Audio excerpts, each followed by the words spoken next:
तो गाइस मैं हूं अंकित और आप दिख रहे हैं रेसलिंग फैंस नेटवर्क। तो भाई स्मैकडाउन के एंडिंग में रोमन रेंस के साथ तो बहुत बुरा हसर हुआ, काफ़ी बुरी पिटाई झेलनी पड़ी है रोमन को ब्लड लाइन के हाथों।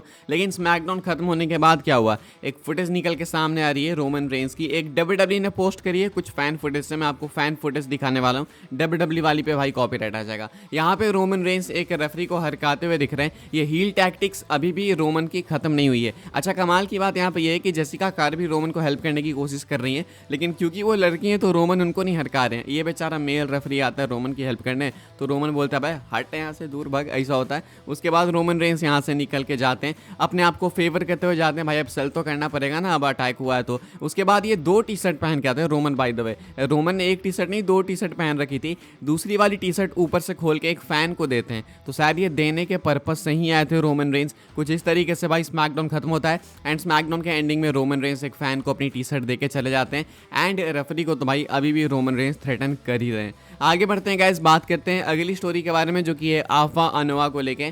तो अनफॉर्चुनेटली गाइस आफा अनोवा की डेथ अब हो चुकी है। आफा अनोवा अभी तक तो सर्वाइव करने की कोशिश कर रहे थे, फाइट कर रहे थे। कल मैंने आपको बताया कि फेक रूमर्स फैली आफा अनोवा को लेके कि इनकी डेथ हो चुकी है, लेकिन अब इनकी डेथ एक्चुअली में हो चुकी है। अनाउंस करा गया आफा की फैमिली की तरफ से कि इनकी डेथ हो गई है। 81 ईयर्स की एज में आफा जा चुके हैं। कुछ टाइम पहले सीका की डेथ हुई थी एंड अभी आफा उनके भाई इनकी भी डेथ हो चुकी है। मुझे लगता है कहीं ना कहीं वो इस चीज़ को सह नहीं पाई, एक सदमा लगा होगा एंड अभी दोनों भाई एक साथ कुछ दिनों के गैप में इस दुनिया को छोड़ के चले जा चुके हैं। इसके ऊपर रोमन रेंस एंड जेकब फार्टू ने रिएक्ट करा है। वैसे तो रिएक्ट काफ़ी सारे लोगों ने करा है, लेकिन इन दोनों के रिएक्शन को हम लोग देखेंगे। रोमन रेंस कहते हैं our family has suffered another great loss with the passing of my uncle and WW hall of famer, sorry ये नहीं पढ़ पाऊंगा मैं, आफा Anoa. Okay, we thank everyone for the support and we are comforted by the fact that he now rests in peace. Afa and my father, Sika Anoa, were loving brothers, the greatest tag team for the generation, and now they are reunited in heaven.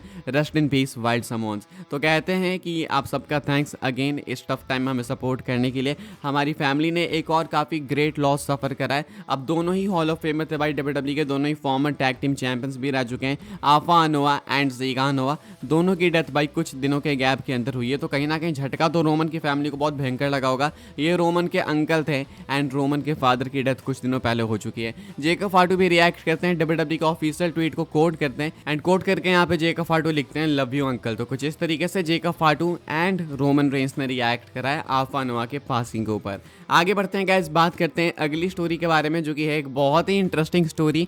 Tony Khan ने एक बार फिर से controversial comment करा WW के ऊपर। इस बार triple H उसको like कर देते हैं। ट्रिपल एच से गलती से लाइक हो गया, फिर पता नहीं क्या हो गया, लेकिन ट्रिपल एच लाइक कर देते हैं। टोनी खान कहते हैं कि डब्ल्यूडब्ल्यू अभी भी कॉन्ट्रैक्ट टेम्परिंग कर रही है, यानी कि जो सुपरस्टार्स कॉन्ट्रैक्ट के अंदर है ईडब्ल्यू के साथ उनको भी लाने की कोशिश कर रही है अपने कंपनी के अंदर। तो टोनी खान इस चीज़ को किसी इंटरव्यू में बोलते हैं, तो इसके ऊपर स्पोर्ट्स किरा वालों ने भाई एक ग्राफिक शेयर करी थी इसी से रिलेटेड कॉन्ट्रैक्ट टेम्परिंग को लेकर कि टोनी खान ने ये बोला है। तो इसको ट्रिपल एच लाइक करते हैं, या आप स्क्रीनशॉट देख सकते होगे। ट्रिपल एच ने इस पोस्ट को लाइक करा। अब मैं श्योर नहीं हूँ अभी ट्रिपल एच ने इसको लाइक कर रखा है या फिर नहीं, शायद ट्रिपल एच ने इसको रिमूव कर दिया होगा बिकॉज फैंस अब इस चीज़ को नोटिस कर रहे हैं। भयंकर तरीके से इस चीज़ के ऊपर भाई लोग हंस रहे हैं कि ये क्यों ट्रिपल एच क्यों लाइक कर रहे हैं। टोनी खान कह रहे हैं कि डब्ल्यूडब्ल्यू कॉन्ट्रैक्ट टेम्परिंग करती है जो कि इलीगल है एंड ट्रिपल एच उस पोस्ट को लाइक करते हैं जो कि उस ओपिनियन को उनके शेयर करता है। अब बताओ, अब मुझे तो लगता है ये ओपिनियन ही है, ये फैक्ट तो नहीं हो सकता बिकॉज डब्ल्यूडब्ल्यू इस इंडस्ट्री के अंदर बहुत टाइम से उनको बहुत अच्छे से पता होगा कि कॉन्ट्रैक्ट टेम्परिंग क्या होता है क्या नहीं होता है,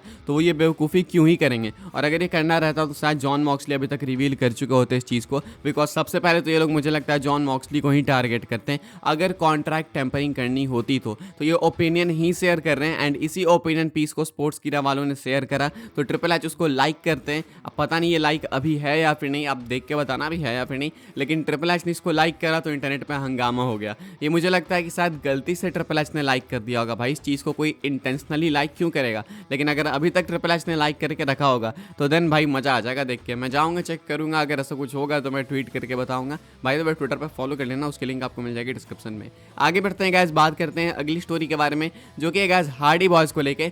तो हार्डी बॉयज यानी कि जेफ एंड मैट हार्डी ये लोग WWE के अंदर रिटायरमेंट लेना चाहते हैं, WWE के अंदर रिटायर होना चाहते हैं। मैट हार्डी वंस अगेन अपने शो के ऊपर, अपने पॉडकास्ट के ऊपर कहते हैं कि एक टाइम पीरियड था जब मैं और मेरा भाई यानी मैं और जेफ हम दोनों सोच रहे थे कि AEW के अंदर हम लोग अपने करियर को रैप कर सकते हैं, ख़त्म कर सकते हैं। लेकिन अब मुझे लगता है कि WWE से बेस्ट प्लेस कहीं है नहीं। हमने अपने करियर को स्टार्ट करा वहीं से, तो एंड भी यहीं पे करना चाहिए। एंड हम सबको पता है कि आज मैं और मेरा भाई इतने पॉपुलर हैं, यानी कि हार्डी बॉयज अगर इतने पॉपुलर है तो वो WWE के कारण है, वर्ल्ड रेसलिंग एंटरटेनमेंट के कारण है।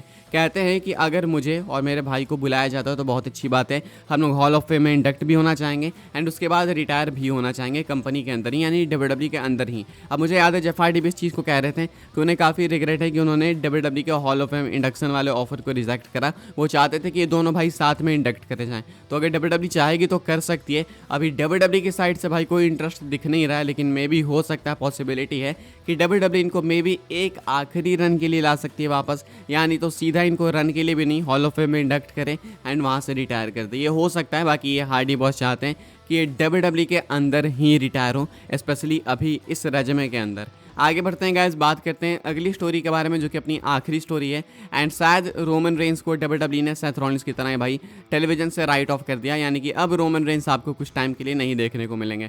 बताओ भाई, अभी रोमन रेंस वापस आते हैं एंड अभी शायद हमें फिर कुछ टाइम के लिए नहीं देखने को मिलेंगे। तो होता कुछ ऐसा है कि ब्लड लाइन ने अटैक करा काफ़ी भयंकर वाला रोमन के ऊपर, एंड अब स्पेक्यूलेट ये करा जा रहा है कि रॉलिंस की तरह ही अब रोमन भी बाहर जाने वाले हैं। रोमन अगली बार अगर एडवर्टाइज हैं स्मैकडाउन में अपेयर होने के लिए तो वो 13 सितंबर का एपिसोड है एंड ये US नेटवर्क के ऊपर पहला एपिसोड होगा स्मैकडाउन का, तो वहाँ पे रोमन प्रेजेंट होंगे। इस बीच में रोमन कहीं के लिए भी किसी भी एपिसोड के लिए एडवर्टाइज नहीं है, ना ही वो स्मैकडाउन है, ना ही वो मंडे नाइट रॉ है, यानी कि बैश इन बर्लिन तक तो रोमन आएंगे नहीं। उसके बाद आपको 13 सितंबर को रोमन देखने को मिलेंगे, यानी कि एक तरीके से इस अटैक के साथ में WWE ने रोमन को टेलीविजन से ऑफ दे दिया है। अब रोमन इस बीच में आपको नहीं देखने को मिलेंगे। तो अब देखना है कि जब रोमन वापस आते हैं तो क्या वो अकेले वापस आएंगे।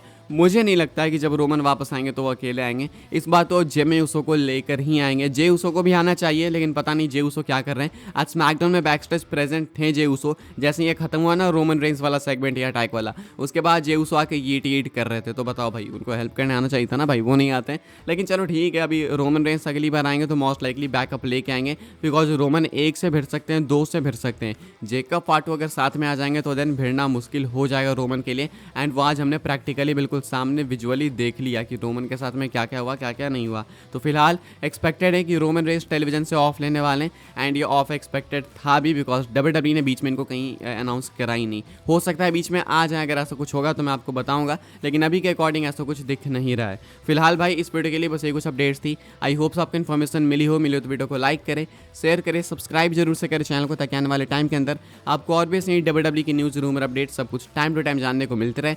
फॉलो कर सकते हैं आप लोग मुझे इंस्टाग्राम एंड ट्विटर पे, लिंक आपको मिल जाएगी डिस्क्रिप्शन में। ज्वाइन कर सकते हैं व्हाट्सएप चैनल को, उसके भी लिंक आपको मिलेगा डिस्क्रिप्शन में। वहाँ पे भी मैं कभी कुछ पोस्ट करते रहता हूँ, लाइक कल रात में मैंने रन डाउन पोस्ट कर दिया था, जब आप लोग शायद सो गए होंगे काफ़ी सारे लोग तो, एंड वीडियो नहीं आ सकती थी तो मैंने व्हाट्सएप चैनल पर रन डाउन पोस्ट कर दिया था, लाइनअप पोस्ट कर दिया था। तो अगर आप व्हाट्सएप चैनल को भी फॉलो कर लोगे तो अच्छी चीज़ होगी आपके लिए, लेकिन सब्सक्राइब तो कर ही देना। बाकी मिलूंगा मैं आपसे अगली वीडियो में, तब तक के लिए गुड बाय, सी यू।